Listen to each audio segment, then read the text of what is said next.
உண்மையிலேயே இந்த ஜீவன், மனித ஆத்மா, சத்துவம், ராஜசம், தாமசம் என்ற 3 குணங்களுக்கு அப்பாற்பட்ட நிலையில் இருக்கிறது.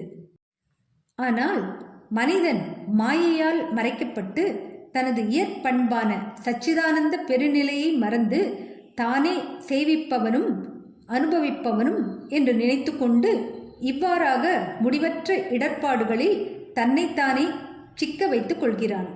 விடுவித்துக் கொள்ளும் வழியும் அவனுக்கு புலப்படவில்லை. குருவின் பாதங்களில் செலுத்தும் அன்பான பக்தி ஒன்றே விடுதலை அடைவதற்கான ஒரே வழி. சாய் பிரபு என்னும் மகத்தான விளையாட்டுக்காரர் அல்லது நடிகர் தம் அடியவர்களை மகிழ்வித்தார்.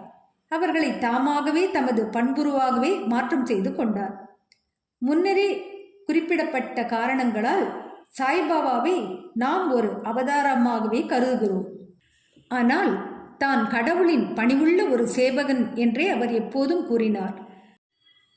அவர் தாமே ஓர் அவதாரமான போதும் கூட எங்கனும் திருப்தியான வகையில் மக்கள் நடந்து கொள்ள வேண்டும், வாழ்க்கையில் தாங்கள் தங்கள் பணித்துறையிடத்திற்கேற்ற வர்ணாசிரம தர்மத்திற்கேற்ப கடமைகளை செய்ய வேண்டும் என்று வழி காண்பித்தார்.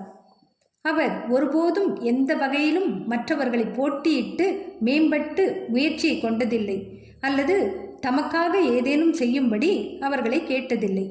இவ்வுலகின் அசையும் அசையா பொருட்கள் யாவற்றிலும் கடவுளை கண்ட அவருக்கு பணிவுடைமையே மிகவும் பொருத்தமானது ஒன்றாகும்.